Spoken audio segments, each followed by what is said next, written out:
안녕하십니까. 오늘 0시 기준으로 코로나19 신규 확진자가 346명 발생을 했습니다. 휴일의 영향으로 400명대 아래로 내려는 왔는데요. 최근에 1일 신규 확진자가 400명대를 벗어나지 못하고 있는 상황이 지난 1월부터 계속되고 있습니다.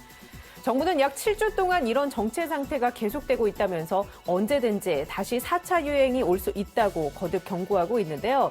잠시 후 전문가 두 분과 함께 국내외 코로나19 감염 상황과 백신 접종과 관련된 이슈들 자세하게 이야기 나눠보겠습니다. TBS 특보 코로나19 오늘도 현재까지 들어온 속보 중심으로 살펴보겠습니다. 먼저 서울시에 나가 있는 취재기자 연결해서 밤사이 확진자 집계 상황 그리고 주요 대응책들 꼼꼼하게 살펴봅니다. 서유선 기자. 네, 서울시 코로나19 상황실에 나와 있습니다. 네, 주말 동안 검사 건수가 줄었는데도 계속해서 신규 확진자가 400명대를 이어갔습니다. 오늘 신규 확진자 현황은 어떻습니까? 네, 주말 동안 400명대 초반을 유지해오던 신규 확진자는 오늘 집계에서야 300명대로 떨어졌습니다. 이번 주말은 전체 검사 건수는 줄었는데도 확진자 수는 유지되면서 어제 0시 기준으로 양성률이 1.96%까지 일시적으로 치솟기도 했는데요. 다행히 오늘 집계에서는 신규 확진자 346명에 양성률 1.85%를 기록해서 소폭 하락한 상황입니다. 오늘 신규 확진자는 국내 발생이 335명, 해외 유입이 11명입니다. 국내 발생 환자를 지역별로 보면 외국인 근로자 집단 감염이 계속되는 경기 지역이 128명으로 가장 많습니다. 뒤이어 서울이 97명, 인천 15명으로 수도권이 전체 확진자의 71.6%를 기록했습니다. 수도권 이외 지역에서는 충북만 20명, 나머지는 10명 안팎을 기록했습니다. 오늘 0시까지 국내 백신 접종은 누적 31만 6,800여 명에게 완료됐습니다. 국내 코로나19 사망자는 8명 늘어서 누적 1,642명입니다. 네, 여전히 서울과 경기 지역에서 국내 발생 환자들이 집중되고 있는데요. 수도권 상황 조금 더 자세하게 살펴보죠. 먼저 서울 지역 상황부터 살펴볼까요? 네, 서울의 경우 신규 집단 감염보다도 기존 확진자 접촉이나 감염 경로 불분명 사례의 비중이 큰 상황입니다. 어제 0시까지 확진자 132명을 기준으로 봤을 때 기존 확진자 접촉이 73명, 감염 경로조차 파악되지 않은 사례가 25명입니다. 집단 감염으로 분류된 신규 확진자가 30명에도 미치지 못하는 것과 비교하면 그 차이가 더 확연하게 느껴지실 텐데요. 확진자 비중은 적지만 신규 집단 감염 역시 관련 확진자가 꾸준히 늘고 있습니다. 동대문구 요양병원에서 10여 명이 지금까지 집단 감염된 것으로 확인됐고 노원구와 영등포구에 위치한 음식점에서 시작된 집단 감염도 지금까지 각각 30명에 달하고 있는 상황입니다. 전반적으로 서울시 확진자가 감소세로 전환할 기미는 보이지 않는 가운데 오늘 0시까지 집계된 서울의 확진자는 국내 발생이 97명, 해외 유입 3명으로 어제보다는 소폭 하락했지만 여전히 100명대 기록을 이어가고 있습니다. 정확한 감염 경로별 집계는 잠시 뒤 오전 11시 브리핑에서 발표됩니다. 네, 이런 상황 속에서 지난 주말 서울을 비롯한 수도권 실내 쇼핑몰에 많은 인파가 몰렸다는 기사를 봤습니다. 또 3월의 첫 주말답게 기온이 크게 오르면서 전국의 유원지나 국립공원을 찾는 봄 나들이객도 적지 않았는데요. 방역당국은 이에 대해서 어떻게 대응하고 있습니까? 네, 전국의 유원지는 물론이고 수도권 지역의 경우 특히 대형 실내 시설에까지 지난 주말에 많은 인파가 몰렸습니다. 최근 문을 연 서울의 한 백화점에는 개장 전부터 백화점 정문 앞에 150m가 넘는 긴 줄이 늘어서기도 했는데요.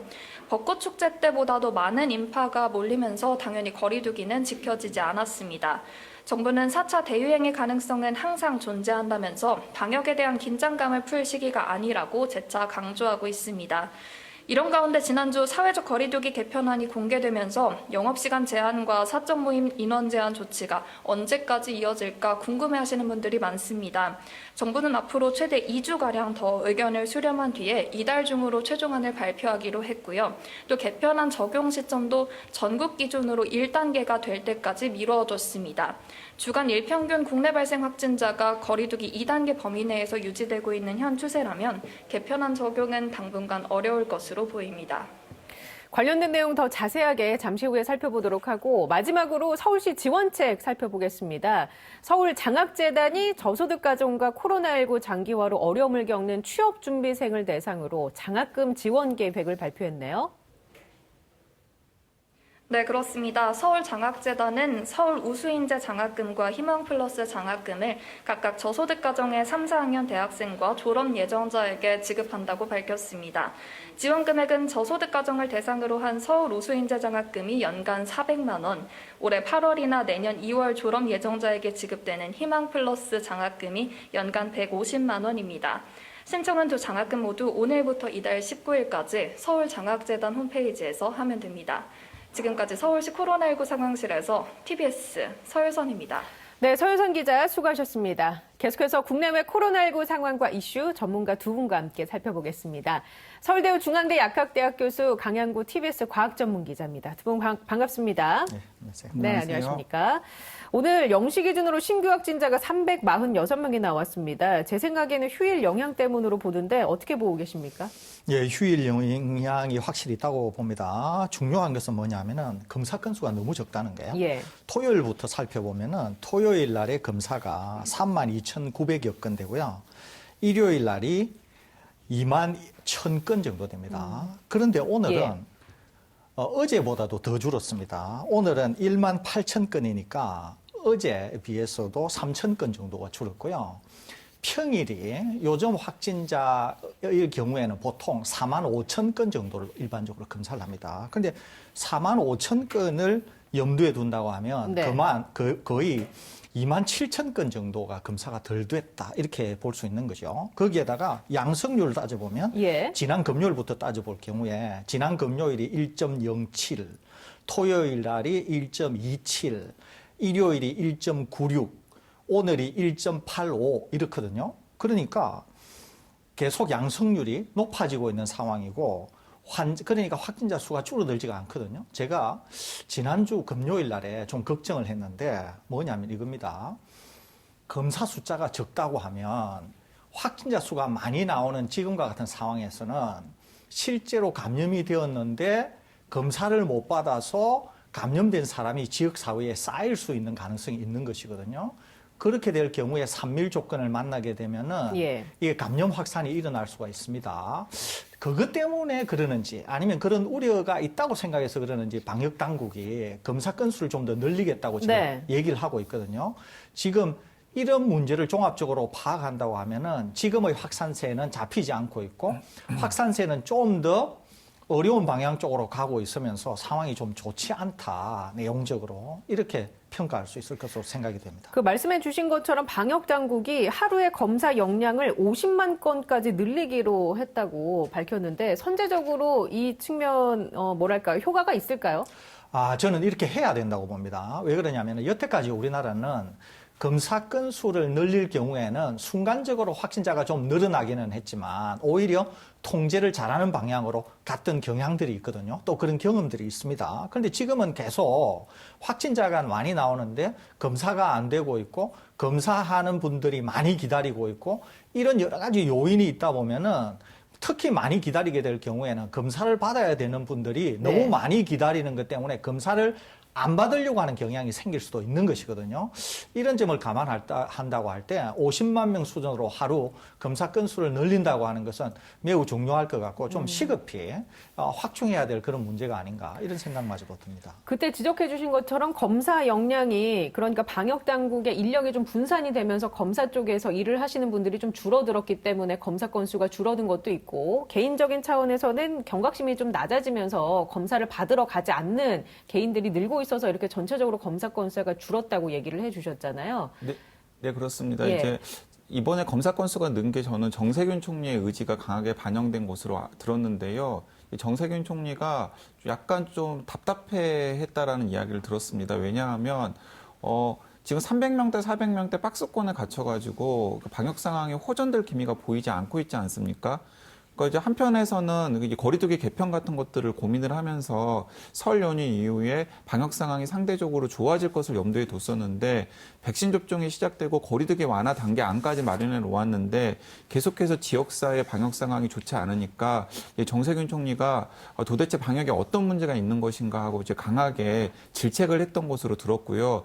그 연장선상에서 질병관리청과 방역당국이 검사 건수를 늘리는 것을 1차적인 대책으로 지금 예. 추진하고 있는 것으로 들었습니다. 근데 실제로 지금 상황이 아까 설 교수님께서도 말씀하셨지만은 그렇게 좋아 보이지는 않습니다. 왜냐하면 일단은 그 눈에 띌 만한 특별한 대규모 집단 감염은 없는 상황이거든요. 그런데 가족이라든가 지인 모임, 직장 감염 등등의 소규모 감염 사례들이 계속해서 잇따르고 있는 상황이고요. 예. 그러면서도 불구하고 감염 경로 불분명 사례가 20%에서 25%대에서 더 올라가지도 않고 있지만 더 내려가지도 않고 있는 상황입니다. 근데 이런 상황에서 어딘가 규모가 큰 집단 감염과 만약에 바이러스가 전파가 된다면은 또 순식간에 300명, 400명대에서 500명, 600명대 혹은 600명, 700명대로 확산될 수도 있는 상황이기 때문에 계속해서 방역당국에서도 4차 유행 혹은 지금 굉장히 가까스로 맞고 있는 상황이라고 경고하는 것도 그 때문입니다. 교수님 생각하시기에는 4차 유행이 올 거라고 보십니까? 저는 저번에도 말씀드렸는데, 통상적으로 지금 우리가 생각하는 4차 유행이 올 것 같지는 않습니다. 그런데 이제 다소 긴장이 더 이완되거나 우리가 방역 조치를 소홀히 하게 될 경우, 특히 이제 지금 단계 조정에 대한 이런 얘기들이 오는데 좀 이따가 5단계 조치를 4단계로 이제 네. 바꾸고 하는 문제를 우리가 거론할 겁니다만은 이렇게 단계 조정이 되면서 만일에 우리가 방역을 통제를 제대로 못할 경우에는 4차 유행이라기보다는 저는 600에서 700명대까지는 환자가 늘어날 개연성은 있다 이렇게 보고 있거든요. 예. 그렇기 때문에 지금 상황을 통제하기가 적당하지가 않고 계속 확진자 수가 정체되면서 나아지지가 않은 상황인데 이 상황에서 뭔가 우리가 잠시라도 방역이라든지 어떤 주의를 충분히 기울이지 못하게 될 경우에는 4차 유행은 아니더라도 다소 더 나쁜 방향으로 갈 수 있다. 이렇게 전망을 하고 있습니다. 외국인 근로자발 집단 감염은 어느 정도 잡혔다고 볼 수도 있을까요? 네, 일단은 지금 계속해서 전수검사를 하고 있기 때문에 이제 어떤 사업장에서 또 집단 감염 사례가 나올 가능성이 없지는 않습니다만은 일단 동두천발 집단 감염 사례는 좀 잡혀가고 있는 것이 아닌가 조심스럽게 생각해 봅니다. 네, 자 그럼 이제 거리 단계 얘기를 좀 나눠보겠습니다. 지금의 5단계 거리두기 체계 그 초안이 나왔는데 관련된 내용 좀 설명해 주실까요? 네, 그렇습니다. 일단은 5단계를 4단계로 이제 바꾸는 것이 이제 가장 큰 골자라고 할 수 있고요. 그런데 이 4단계의 기준이 기존에는 일주일간의 하루 평균 확진자 숫자로 그냥 딱 정해놓았지 않습니까? 예. 그런데 그렇게 정하다 보면은 인구가 많이 모여 있는 지역과 인구가 적게 모여 있는 지역에 구분이 쉽지 않았다라고 판단을 한 것으로 보입니다. 그래서 약간 복잡하긴 합니다만 해당 지역의 인구 10만 명당 주간 하루 평균 국내 발생 확진자 숫자로 정했습니다. 그러니까 예를 들어서 인구 10만 명당 0.7명 미만이면 1단계, 0.7명 이상이면 2단계, 1.5명 이상이면 3단계, 3명 이상이면 4단계로 이제 격상이 되는데요. 좀 구체적으로 예를 들어서 살펴보면 수도권을 기준으로 하면 인구 10만 명당 이 기준으로 다시 나눠보면 일주일간 하루 평균 확진자가 181명 미만이면 1단계, 그리고 181명 이상이면 2단계, 그리고 389명 이상이면 3단계, 그리고 778명 이상이면 4단계가 됩니다. 그러니까 이제 지금은 수도권이 일주일간 일평균 확진자가 200명대, 300명대 가까이 나오고 있기 때문에 네. 개편한 기준으로 보면 2단계에 해당된다라고 할 수 있겠고요. 이제 전국 기준으로 보면은 363명을 기준으로 1단계, 2단계가 나뉘고 이어서 778명 이상이면 3단계, 그리고 1,500명 이상이면 4단계가 됩니다. 그러니까 5단계에서 4단계로 격상되고 그리고 단계를 나누는 숫자는 인구 10만 명당 확진 환자 숫자로 나뉘긴 하는데 현재 기조에 비해서는 좀 더 완화된 기준이라고 생각을 할 수 있겠습니다. 예, 그 인구수 당으로 나눈 단계는 그렇고 이제 그 단계에 해당하는 내용은 어떻습니까? 네, 단계에 해당되는 내용도 일단은 지난 연말 연시에 그 겨울 유행을 막는데 가장 유력했던 수단이 예. 5인 이상 사적 모임 금지였지 않습니까? 그래서 그 기준을 이번 이번 개편안에도 그대로 적용을 했습니다. 그래서 1단계는 제한이 없고요. 그리고 2단계가 되면은 9인 이상 사적 모임이 금지가 되고요. 3단계가 되면 지금 현재 하고 있는 5인 이상의 사적 모임이 금지가 되고, 그리고 4단계가 되면, 그러니까 전국적으로 1,500명 이상의 확진 환자가 이제 일주일 동안 나오면, 일주일에 하루 평균 확진자가 1,500명 이상이 나오면 6시 이후에 3인 이상 모임 금지가 됩니다. 그러니까 이제 이런 상태가 되면은 사실은 뭐 돌아다닐 수 없는 상황이 되는 거라고 할 수 예. 있겠죠. 근데 이제 가장 또 이제 많은 분들이 관심을 가지실 만한 부분이, 그렇다면 각 단계별로 업종의 영업 제한이 어떻게 될지에 대해서 또 많이 관심을 가지실 것 같은데, 그냥 다 풀린다고 생각을 하시면 됩니다. 그렇군요. 네, 왜냐하면 예를 들어서 가장 이제 업종 제한을 심하게 예. 받는 그 그룹이 뭐 유흥시설이라던가 홀덤팝 아니겠습니까? 그렇죠. 뭐 유흥주점, 클럽, 헌팅포차, 감성주점, 홀덤팝 같은 곳이 가장 심하게 영업 규제를 받았던 곳인데, 그것만 놓고 봐도 일단은 1단계와 2단계 때는 제한이 없고요. 영업 시간까지도 제한이 없고요. 3단계가 되면은 문은 열 수 있대 9시까지만 문을 열 수 있는 제한이 되고요. 그리고 4단계가 되어서야 유흥주점 중에서 클럽이라든가 헌팅포차라든가 감성주점 같은 곳이 집합금지가 되고 또 문도 9시까지 네. 열 수 있게 됩니다. 좀 복잡해 보이긴 합니다. 지역의 인구수를 비율적으로 나눈다든지 그 내용들이 좀 복잡해 보이긴 하는데, 교수님이 보시기에는 어떻습니까? 이 개편안 초안의 내용을 보시고.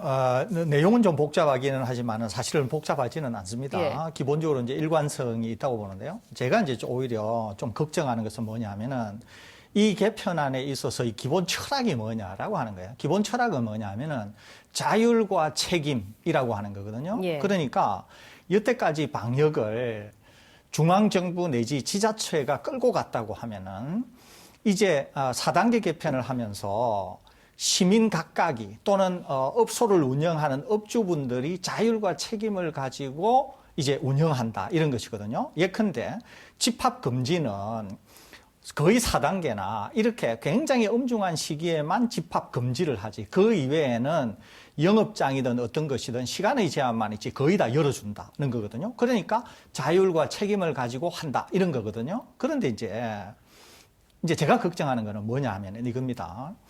우리가 배울 수는 없지만은 개념은 우리가 도입할 가능성이 있는 것이 어디냐면은 중국이거든요. 예. 중국 같은 데는 선제적이고 정부 당국이 강력히 선제적으로 개입하면서 통제를 한 측면이 있거든요. 인구도 거의 10억이 넘지 않습니까? 그러는데 중국은 비교적 통제를 잘한 이유가 선제적으로 강력한 행정력이 동원이 되었기 때문에 그게 네. 가능한 것이거든요. 그런데 지금 제가 좀 전에 말씀드린 것처럼 우리는 자율과 책임을 얘기하지 않습니까? 그런데 이제 자율과 책임을 할 것 같으면 우리가 이제 이렇게 생각해 보자는 거예요. 그러면 자율과 책임을 할 것 같으면은 모든 것을 자율과 책임으로 해서 다 하면 되지. 그리고 정부가 얘기하는 것처럼 원 스트라이크 아웃이나 아니면은 제열과 책임을 줬는데 지키지 않으면 구상권 청구도 하겠다는 것이거든요. 그러면은 그렇게 하는 게 낫지. 자율과 책임이라고 하면서도 어느 정도의 제한은 두고 자율과 책임을 한다. 이게 제가 볼 때는 안 맞는다는 거예요. 그러니까 지금 제가 철학을 문제 삼았잖아요. 지금 4단계의 개편이 됐든 뭐가 됐든 지금과 같은 코로나19 상황은 국가적인 재난이라고 봐야 된다는 거예요. 그러면 국가적인 재난이기 때문에 국가적인 재난인데 자율과 책임으로 국가적인 재난에 대응한다. 이게 어딘가 안 맞잖아요. 그렇기 때문에 중앙정부나 지자체가 강력한 행정수단을 동원을 하고 거기에서 문제가 생기면은 오히려 협조를 구하거나 아니면은 재난지원금이나 이렇게 지원하는 방향으로 가야 되지. 자율과 책임을 얘기하는 게 통제를 한다고 하는 게 저는 충분하지 않을 것 같거든요. 그래서 제가 오히려 걱정하는 것은 지금 확진자 수가 10명 단위다. 네. 아주 극단적으로 낮다. 이럴 때는 오히려 자율과 책임을 얘기하면서 갈 수 있다고 봐요. 또 다른 하나는 백신 접종이 대규모로 일어나서 전 국민이 적어도 1회 접종을 마친 상황이라고 하면 정부가 지금의 4단계 개편을 하면서 자율과 책임을 얘기하는 것은 맞을 수 있다고 보거든요. 그런데 그런 상황이 아닌데 자율과 책임을 얘기하면서 방역에 대한 것을 마치 국민이나 아니면 업소를 운영하는 사람들에게 떠미는 것 같은 책임을 전가하는 것과 같은 게 과연 방역에 도움이 되나 저는 상당히 회의적이다 이 말씀드립니다. 자, 그럼 이런 측면에서 한번 여쭤보겠습니다. 방역이 비교적 잘 된 나라로 평가받는 대만이나 뭐 뉴질랜드 같은 경우 우리나라랑 뭐 100% 상황이 일치하지는 않겠습니다만 그쪽 나라의 방역의 철학은 어디에 있다고 보십니까? 거기는 우선 예를 들면 뉴질랜드나 대만 같은 데도 오히려 정부가 강력히 개입을 하는 거거든요. 뉴질랜드만 하더라도 확진자가 한 명 나왔다. 그러면은 완전히 봉쇄하고 완전히 통제하는 소위 말해서 중국식으로 하고 있거든요. 대만도 마찬가지고. 그러니까 그게 통제가 가능하다는 거죠. 또 하나는 지금 이제 우리나라에서 자율과 책임을 얘기하면서 4단계 개편을 하는 제일 중요한 것은 뭐냐 하면은 경제와 방역을 공존시키겠다고 하는 거거든요. 그런데 우리가 쭉 봐왔던 것은 뭐냐 하면은 오히려 경제와 방역은 공존하기보다는 방역이 경제에 우선한다고 하는 것을 우리가 계속 보아왔거든요. 그러니까 정부는 오히려 선제적으로 개입을 하면서 통제를 잘하는 것이 경제에 도움이 되었지 두 개를 공존한다고 하면은 이도저도 아니면서 오히려 피해는 더 커지고 기간은 더 길어진다는 거예요. 그러니까 대만이나 뉴질랜드 같은 경우는 물론 국가가 작기도 합니다. 그런 데는 강력한 수단을 동원해서 오히려 통제를 하니까 경제도 좋아지면서 방역 상황도 빨리 호전시킬 수가 있었다는 것이거든요. 그러니까 그런 측면을 우리도 좀 반면교사로 삼아야 되지 않을까 이런 생각이 듭니다. 강 기자님의 의견은 어떠십니까? 네, 일단은 뭐 그 대부분 설대우 교수님 의견에 동의를 하고요. 일단은 이 개편안이 실효성 문제에서 여러 가지 좀 고민이 되는 부분들이 있습니다. 일단은 정부도 지금 방역 상황이 그다지 좋지 않기 때문에 이 개편안의 1단계 수준으로 내려가기 전까지는 적용하지 않겠다라는 의사를 명확하게 표명을 했거든요. 그런데 개편안의 1단계 수준으로 내려가려면은 일주일간 하루 평균 확진 환자의 평균 숫자가 181명 이하로 내려가야 됩니다. 전체 숫자가요? 네, 그런데 제가 생각하기에는 3월, 4월 2달 동안 이런 상황이 올까? 오지 않을 것 같거든요. 자, 그렇기 때문에 개편안을 만들어 놔서 의견을 수렴하고는 있지만은 이 개편안이 실제 적용될 가능성은 굉장히 낮아 보인다라는 게 이제 현재의 진단이라고 할 수 있겠고요. 예. 그렇다면 이제 정부 입장에서는 지금 개편안의 가장 중요한 골자는 가능하면 영업 규제는 하지 않겠다라는 거거든요. 그리고 그 5인 이상 사적 모임 금지를 너무 오랫동안 했지 않습니까? 그래서 어쩌면은 지금 300명대, 400명대 박스권이 유지되고 있는 상황에서 개편안이 아니라 그냥 다음 주 정도에 지금 현행 체계를 일부 완화하는 조치를 할 가능성이 있어 보입니다. 예를 들어서 5인 이상 사적 모임 금지를 8인이나, 8인이나 예. 9인 이상 사적 모임 금지로 좀 완화를 하고 그리고 지금 영업시간 규제를 10시로 하고 있지 않습니까? 그런데 그 영업시간 규제를 아예 그냥 다 풀어주는 식의 조치를 하게 되지 않을까 걱정이 되고요. 왜 걱정이라고 표현을 썼냐면 그렇게 되면은 네. 아까 말씀드렸던 여러 가지 맥락에서 지금 상황이 좋지가 않기 때문에 순식간에 300명, 400명이 뭐 600명, 700명대로 올라갈 수가 있거든요. 그러면은 지금 백신 접종도 막 시작이 되었고 일각에서는 4차 유행을 걱정하고 있는 상황에서 그다지 방역에 좋지 않은 결과를 초래하게 될 것이고 그게 결과적으로는 상반기 한국 경제에도 상당히 심각한 문제를 줄 가능성이 있을 수도 있기 때문에 예. 여러 가지 좀 고민이 됩니다. 그 뭐 철학의 문제라든지 실효성 측면에서 얘기를 해 주셨고요. 달라지는 방역 수칙을 좀 더 살펴보죠. 코로나19 때문에 특히 요양병원이나 요양시설에 있는 분들을 면회하기가 참 힘들었었습니다. 그런데 이번 주 화요일부터 방역 수칙을 지키는 조건으로 제한적으로 이제 면회가 가능해진다고요. 네, 그렇습니다. 9일부터, 그러니까 화요일부터 조건부 면회가 허용이 되는데요. 이제 두 가지 조건이 있어야 됩니다. 하나는 그 입소자 같은 경우에는 이제 주치의가 보호자의 그 대면 면회가 가능하다라는 이제 판단을 해야 되고요. 그리고 면회를 하실 보호자들 같은 경우에 이제 음성인지가 확인이 되어서 바이러스 전파 가능성이 굉장히 낮다라는 것을 예. 상호 확인한 상태에서 이제 대면 면회가 가능합니다. 근데 사실 이것은 해줘야 되는 측면이 있습니다. 왜냐하면은 지금 요양병원이나 요양원에 계시는 분들이 너무나 지금 뭐 심리적으로. 예, 심리적으로 굉장히 위축되어 있을 뿐만 예. 아니라 그 분들이 사실은 생명의 경각에 계시는 분들도 많이 있으시거든요. 그런데 이제 보호자들 같은 경우에는 뭐 사랑하는 할아버지, 할머니, 아버지, 어머니를 얼굴도 못 보고 보내드려야 하는 처지가 되기 때문에 계속해서 이제 여러 가지 형태의 민원이 각 기관별로 그리고 방역 당국에 있었던 것으로 알고 있습니다. 네. 근데 그 차원에서 9일부터 이제 조건부 면회가 허용되는 것인데요. 이 대목에서도 이제 안타까운 게 무엇이냐면 그래서 65세 이상 특히 요양원이나 요양병원 입소자를 중심으로 3월에 먼저 예방접종을 했어야 됐거든요. 아스트라제네카 백신. 아스트라제네카 백신으로. 그렇다면은 아마 훨씬 더 면회가 더 수월했을 텐데 하는 아쉬움이 듭니다. 여기서 하나 좀 더 붙이고 싶은 네. 겁니다. 지금 이제 요양원이나 요양병원에서 지금 당장 접종 대상자라고 하면 64세 이하지 않습니까? 이분들에게 접종이 된 게 80%가 넘거든요. 근데 이제 다만 65세 이상만 접종을 못한 상황이에요. 그러니까 강 기자님 지적하신 것처럼 65세 이상이 미리 접종이 끝났고 그다음에 64세 이하부터는 거의 80% 이상이 접종이 되었기 때문에 이런 분들만 접종이 제대로 되었다고 하면은 지금의 면회라든지 이런 것들은 훨씬 더 우호적으로 되었을 가능성이 있거든요. 예. 그런데 이런 것들이 접종과 관련해서 제대로 일어나지 않아서 오히려 좀 더 면회에 있어서 충분한 그런 가족들에게 기회를 못 드린 게 예. 상당히 아쉽다. 이런 말씀을 드릴 수 있을 것 같습니다. 정부가 이제 논의를 할 걸로 보이는데 빠르면 빠를수록 좋지 않겠습니까? 그 고령층에 대한 접종이 언제쯤 이게 시작이 빠르면 될까요? 빠를수록 좋고요. 이번 주에 결론 날 것으로 보입니다. 네. 그러니까 이제 답답한 거죠. 2월 11일에 65세 이상 아스트라제네카 접종 보류 결정이 났는데 불과 한 달도 채 안 돼서 번복될 것 아니었습니까?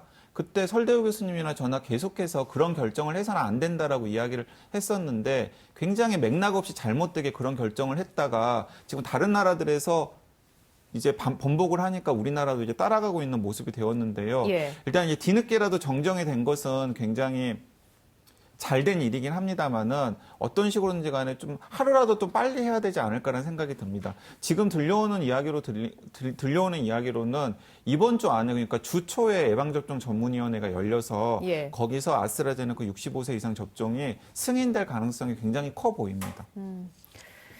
승인이 나면 또 바로 저희가 정리를 해서 알려드리도록 하고요. 아스트라제네카 백신 도입 일정이라든지 뭐 노바백스, 얀센, 모더나 지금 공급 일정은 어떻게 되고 있습니까? 네, 일단은 몇 가지 공급 일정이 지금 확정이 되고 있는데요. 이 코백스 퍼실리티를 통한 아스트라제네카 백신이 이번 달에 35만 명분이 더 들어오고요. 예. 그리고 4월에서 5월 사이에 70만 명분이 더 들어올 예정이라고 이제 정부가 밝혔습니다. 그리고 이제 화이자 백신 같은 경우에는 계속해서 언제 들어올지를 놓고서 많은 분들이 궁금해하셨는데 일단 정부에서는 3월 안에 들어오기로 한 예. 50만 명분이 정세균 총리가 약속한 대로 실제로 이번 달 안에 50만 명분이 들어오고 그리고 4월부터 300만 명분이 순차적으로 들어올다라고 이야기를 했고 또 그 밖에 얀센이라든가 모더나 백신 같은 경우에도 공급사와 예. 이 들어오는 일정을 조율 중이라고 이야기를 했습니다. 그런데 이제 항상 제가 드리는 말씀이 무엇이냐면 코백스 백신도 그렇고 코백스 퍼실리티 백신도 그렇고 화이자 백신도 그렇고 기존에 우리나라나 혹은 다른 나라들이 뒤통수를 너무나 많이 맞았습니다. 예, 일본 같은 경우도 그렇고요. 네, 일본 같은 경우도 그렇고 일본 같은 경우는 우리나라보다 먼저 계약을 예. 했고 먼저 물량을 확보할 것으로 예상이 되었는데도 불구하고 지금 아직까지 충분한 화이자 백신 물량을 공급받지 못해서 지금 백신 접종 일정이 아예 그냥 중단된 상태거든요. 이제 그렇기 때문에 지금 정부에서 이야기하고 있는 화이자 백신 이달에 네. 50만 명분 그리고 4월부터 300만 명분이 순차적으로 들어온다라는 것은 진짜 들어와 봐야 우리가 확인을 하는 것이지 우리 손에 쥐어지기 전까지는 예. 여전히 불확실한 부분이 있다라는 것도 말씀드리고 싶습니다. 자, 이렇게 물량이 달리는 상황 속에서 백신 접종을 받을 수 있는 층은 이제 65세 미만의 그런 분들인데 인터넷에 한 요양병원에서 일하는 30대 간호사가 아스트라제네카 백신 접종 후기를 남겼습니다. 백신 접종을 받고 고열 증상이 나타나서 응급실에 가서 치료를 받고 다행히 상태가 나아졌다라는 내용이었는데 이제 문제는 백신 접종 다음 날은 쉬어야 하는데 환자를 돌봐야 하기 때문에 쉴 수가 없다고 얘기를 했습니다. 이 부분에 있어서 의료진에 대한 배려가 필요한 거 아니냐라는 목소리가 나오고 있거든요. 이 부분 어떻게 생각하십니까? 교수님? 예, 저는 배려가 필요하다고 봅니다. 꼭 의료진이 아니라도 예. 배려가 필요하다고 보는 거죠. 예를 들면 지금은 전 국민이 대규모로 접종을 안 하고 있기 때문에 그러는데 직장에 다니든 또는 의료진이든 상관없이 백신을 접종하게 될 경우에 사람마다 백신에 반응하는 것들이 좀 다릅니다. 그러니까 어떤 분은 경증의 반응인데도 좀 심하게 앓는 분이 있고 어떤 분은 그냥 아무런 크게 문제가 없이 일상생활을 할 수 있는 분도 있어요. 그러니까 향후에는 이제 백신이 대규모로 접종이 될 경우에는 일종의 어떤 사회적인 합의가 되겠죠. 백신을 접종하고 나서 백신에 대해서 다소 몸이 반응하는 데 있어서 다음날 출근하기가 어렵게 될 경우에는 뭔가 마치 병가처럼 예. 내어서 충분히 쉴 수 있도록 그것이 하루가 되었든 이틀이 되었든 이런 조치는 필요해 보이거든요. 지금 당장은 간호사분이 이제 제기한 것이기 때문에 우리가 주목합니다만은 꼭 간호사분뿐만 아니라 향후로는 백신 접종이 더 많이 일어나게 되면 이런 일들은 더 빈발할 것이기 때문에 네. 이런 데에 대한 사회적인 어떤 합의 또는 사회적인 어떤 그런 개념의 공유 이런 게 필요하지 않을까 그런 생각이 듭니다. 네, 저도 같은 의견인데요. 저는 방역 당국이 정부와 협상을 해가지고 좀 선제적으로 이와 관련된 조치들을 좀 내놓았으면 좋겠다는 생각이 듭니다. 그러니까 제가 몇 차례 이야기를 드렸습니다만은 아스트라제네카 백신이든 화이자 백신이든 기존의 독감 백신보다 훨씬 더 효능이 뛰어나기 때문에 그 효능이 뛰어나는 것에 하나의 효과로서 백신 접종 후에 다양한 형태의 경증 부작용이 생길 수가 있고요. 그 경증 부작용이 어떤 분들 같은 경우에는 하루나 이틀 정도 쉬어야 될 정도로 좀 네. 심하게 나타나는 경우도 있습니다. 그게 결국에는 이 백신의 효과가 좋다라는 것의 방증인데요. 그래서 제가 아는 많은 의료진 같은 경우에도 의사들이나 간호사들 같은 경우에도 네. 독감 백신을 접종했을 때는 사실은 부작용 사례들이 거의 없었는데 이 화이자 백신이나 혹은 아스트라제네카 백신을 접종한 후에 경우에 따라서는 상당히 심한 경증 부작용을 호소하시는 분들이 꽤 되더라고요. 그런 분들과 특히 젊은 분들일수록 그런 경우가 더 많다라는 사실도 확인을 했고요. 그렇다면은 제가 생각하기에는 개별 접종을 받으시는 분들이 개별적으로 그런 자신의 상태에 따라서 뭐 회사에게 하루나 이틀 정도를 쉬게끔 예. 요청을 하는 것이 아니라 방역 당국에서 백신 접종을 접종한 후에 필요하다면은 하루나 이틀 정도의 특별 병가를 무조건 줄 수 있도록 하는 사회적 네. 합의를 좀 유도하는 것이 필요해 보입니다. 그 부분도 미리미리 준비를 해야겠군요. 네네. 예. 그리고 이거 한번 여쭤볼게요, 교수님. 화이자 백신을 맞은 국립중앙의료원 간호사 2명이 확진 판정을 받았습니다. 날짜를 보니까 백신을 접종한 건 지난달 28일이고요. 그 뒤로 엿새 후에 확진 판정을 받은 건데 항체가 형성되기 전에 이미 바이러스에 감염이 된 상태였을까요? 그렇다고 볼 수 있겠습니다. 그러니까 이제 백신을 접종하고 나서 1차 접종을 하고 나서도 한 2주 정도부터 항체가 조금씩 생기기 시작합니다. 보호 효과도 30에서 50% 정도 나타나게 되는 것이죠. 그리고 3주 후에 2차 접종을 하고 나서도 2차 접종 후 2주 정도 되면은 본격적으로 이제 상당한 항체가 형성이 되면서 보호 효과가 생깁니다.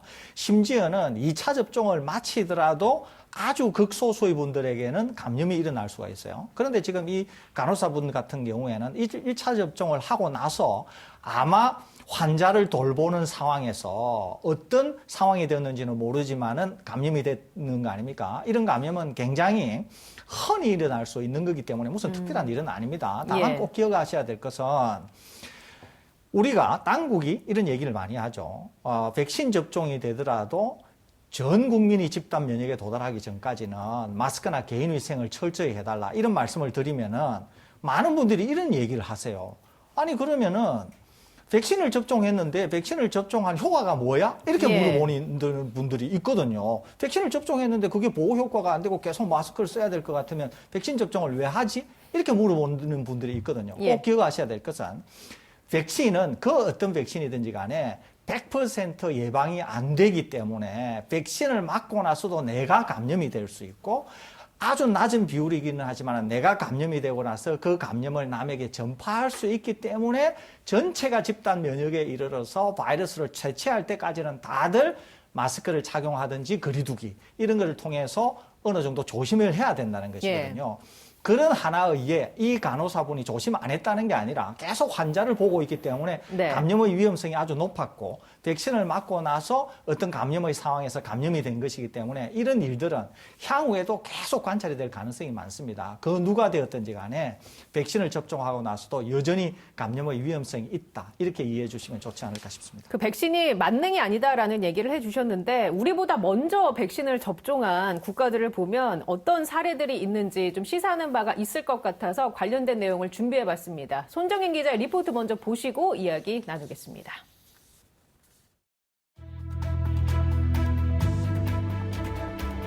각국에서 백신 접종이 속속 진행되고 있는 가운데 코로나19 확진자가 증가하고 있습니다. 세계보건기구는 지난주 전 세계 코로나19 신규 확진자가 7주 만에 다시 증가세로 돌아섰다고 밝혔는데요. 백신 접종을 하면 확진자가 줄 것이라 기대했는데 결과는 왜 이럴까요? 코로나19에 대한 시민들의 경각심이 떨어지면서 공중보건 조치가 느슨해졌기 때문이라는 분석이 나오고 있습니다. But if countries rely solely on vaccines, they are making a mistake. Basic public health measures remain the foundation of the response. 마이클 라이언 WHO 긴급 대응팀장도 바이러스가 통제되고 있지만 올해 안에 종식될 수 있다고 생각하는 건 너무 섣부르고 비현실적인 기대라며 여전히 방역 조치가 중요하다고 강조했습니다. 일례로 전 세계 백신 접종률 1위를 달리고 있는 이스라엘을 한번 볼까요? 백신 접종 이후 봉쇄 조치를 완화하자 확진자가 늘었습니다. But it's not a complete force field around you. It does not fully protect you from the potential infection and from the potential severe illness. So when the disease is so prevalent at the community level, it's important to continue maintaining vigilance and to continue the social distancing and the masks. 백신 접종의 효과를 보기 위해서는 방역이 동시에 이루어져야 한다는 것, 아무리 강조해도 지나치지 않습니다. 네, 교수님이 얘기해 주신 것처럼 이제 이스라엘은 우리나라보다 접종이 먼저 시작이 됐는데 확산세가 잡히지 않고 오히려 확진자가 증가하는 경우도 있었단 말이죠. 우리가 이 부분에서 반면교사에서 배워야 할 건 어떤 게 있을까요? 예, 저는 한 두 가지 있다고 보는데요. 예. 이스라엘 인구가 우리의 서울 인구보다 다소 조금 많습니다. 한 930만 명 정도 되니까요. 뭐 비슷한 수준이 이렇게 볼 수 있는데요. 두 가지입니다. 하나는 이스라엘인 경우에는 굉장히 신속히 접종을 했습니다만은 일부의 분들은 백신 접종에 대해서 부정적인 분이 계세요. 그러니까 백신 접종이 굉장히 신속하게 진행이 되다가 다소 정체되는 경향을 보이고 있는 이유가 백신 접종을 꺼리는 분들이 있다는 거죠. 두 번째는 종교적인 이유 때문에 이스라엘 같은 경우에는 굉장히 종교가 강한 나라 아닙니까? 우리 인간이 신의 모습을 닮았다. 그렇기 때문에 마스크를 끼고 하는 것이 예. 종교적으로 상당한 거부감을 불러일으키는 그런 국가일 수 있습니다. 그러다 보니까 접종을 하기 전이나 접종을 네. 한 후 이때 마스크를 착용 안 하시는 분이 많고 종교 행사에서 마스크를 착용하지 않고 대규모 종교 행사를 하는 경우가 이스라엘에서는 굉장히 많습니다. 그러다 보니까 백신을 접종하지 않은 분 또는 백신 접종을 1차 마친 분 이런 분들에게도 확산이 일어나는 거죠, 이게. 그렇기 때문에 우리와는 사정이 좀 다를 것으로 생각이 됩니다. 우리는 여전히 마스크를 잘 착용하기 때문에 이스라엘과 같은 상황은 생기지 않을 거로 생각이 됩니다만 그럼에도 불구하고 꼭 기억하셔야 되는 것은 이스라엘에서부터 배우고 하는 걸 기억하셔야 되는 것은 언제나 백신을 접종을 하더라도 마스크를 착용하시고 거리두기를 하셔야 올바른 통제로 나아갈 수 있다고 하는 점을 꼭 기억해야 될 것으로 생각이 됩니다.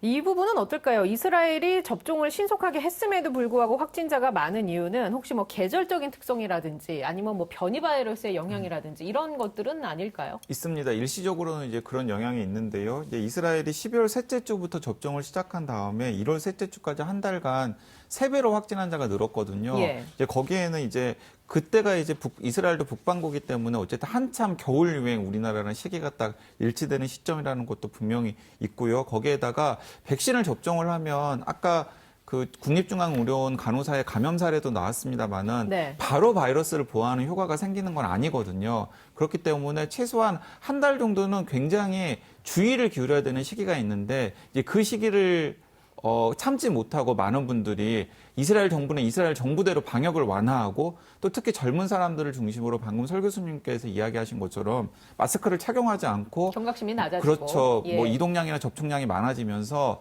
이제 바이러스를 확 전파하는 일이 생긴 것이죠. 네, 알겠습니다.